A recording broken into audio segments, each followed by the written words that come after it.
हमें ब्रीफ कीजिए कि कितनी इम्पोर्टेंस होती है एक एनेस्थेसियोलॉजिस्ट की ऑपरेशन थिएटर में। Anaesthesia very critical role in operation theatre. वो ऑन द टो रहता है। ऐसा नहीं है कि वो एनेस्थेसिया देके चला जाएगा। जब तक आपकी सर्जरी चलेगी तब तक आपका ब्रेन, आपका हार्ट, आपका लंग, आपका लीवर, आपकी किडनी, वो सब एनेस्थेटिस्ट के हाथ में होते हैं। वो सब संभाल के रखता है, उसका सब मॉनिटरिंग करता है। उसके लिए वो पल्स, बीपी, बाद में ईसीजी, बाद में यूरिन आउटपुट, वो सब मॉनिटरिंग करता रहता है। पूरा 5-5 मिनट में, 2-2 मिनट में मॉनिटरिंग करता है जब तक आपकी सर्जरी खत्म नहीं होती। आफ्टर सर्जरी के बाद आप कॉन्शियस होते हैं, आपको वार्ड में शिफ्ट करते हैं। उसके बाद भी 24 आवर्स तक एनेस्थेटिस्ट की जवाबदारी रहती है आपके। मतलब में आपका बॉडी का पूरा मशीन एनेस्थेटिस्ट के हाथ में होता है। इसलिए एनेस्थेटिस्ट का रोल बहुत क्रिटिकल होता है। उसका रोल और timing is very important.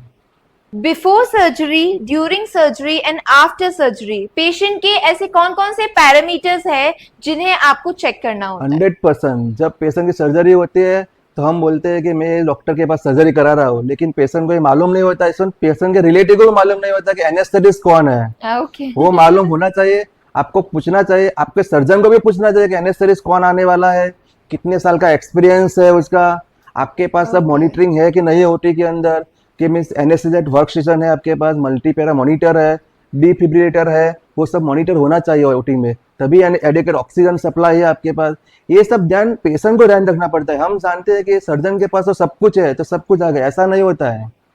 Patient को भी एनेस्थेटिक के बारे में अवेयरनेस होकर पूछना चाहिए, क्योंकि monitoring is very important part होता है ऑपरेशन के दरमियान।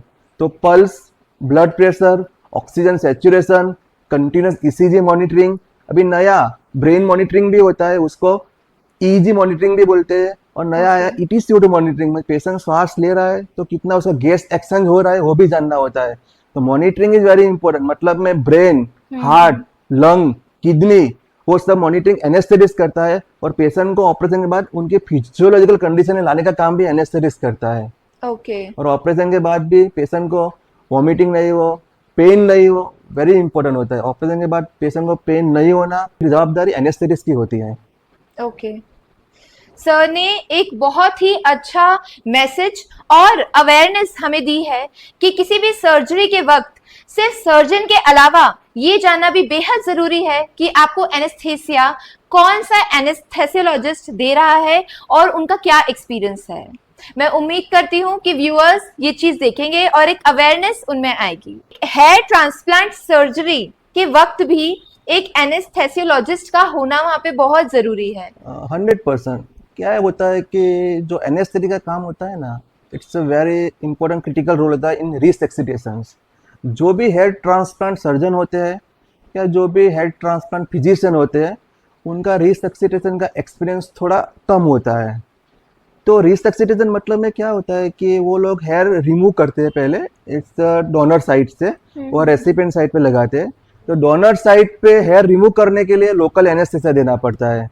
तो कभी कभी क्या होता है कि लोकल एनेस्थेटिस्ट का ओवरडोज हो जाता है या लोकल एनेस्थेटिस्ट की एलर्जी होती है, तो पेशेंट को एनाफाइलेक्टिक रिएक्शन बोलते हैं, उसके अंदर पेशेंट की जान भी जा सकती है। तो उस कंडीशन के लिए एनेस्थेटिस्ट जो वहाँ प्रेजेंस होता है तो पेशेंट को बचा सकता है। अच्छा। Anesthetist has such a experience, he can survive the patient from anaphylaxis shock। और जो लोकल देते हैं तो कभी कभी ओवरडोज हो जाता है तो उसकी भी सर्टेन साइड इफेक्ट होती है। तो उसमें भी एनेस्थेटिस्ट को स्टैंड बाय रखना चाहिए। ऐसा नहीं है कि बेहोश करना है उनको, लेकिन जो लोकल दे रहे हैं तो उसके साइड इफेक्ट या ओवरडोज को प्रिवेंट करने के लिए भी एनेस्थेटिस्ट रखना जरूरी है।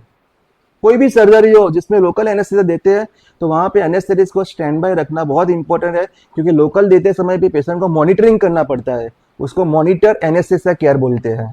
दूसरा, एक एनेस्थेटिस्ट का रोल ऑपरेशन थिएटर में होता है। उसके अलावा जो सिटी स्कैन सेंटर होते हैं वहाँ पे जो कॉन्ट्रास्ट मटेरियल देते हैं उसमें भी एनेस्थेटिस्ट स्टैंड बाय रखना चाहिए। दूसरा, MRI स्कैन होता है, उसके अंदर कभी कभी पेशेंट को सेडेशन की देने की जरूरत पड़ती है, क्योंकि MRI scan half an hour चलता है। तो क्या है, पेशेंट को कभी फोबिया होता है उसको, तो खड़ा हो जाता है। बच्चे होते हैं 2 साल के 3 साल के, वो रह नहीं सकते, तो उसके लिए भी एनेस्थेटिक की जरूरत पड़ती है।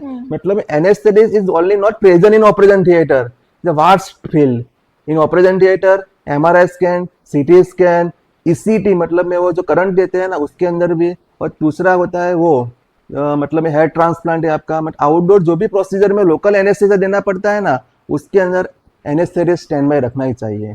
ओके, सो आज का ये हमारा जो पॉडकास्ट है ये काफी ज्यादा इंफॉर्मेटिव है, क्योंकि हमने जाना कि सिर्फ ओटी के अलावा भी कहाँ कहाँ और क्या इम्पोर्टेंस होती है एक एनेस्थेसियोलॉजिस्ट की।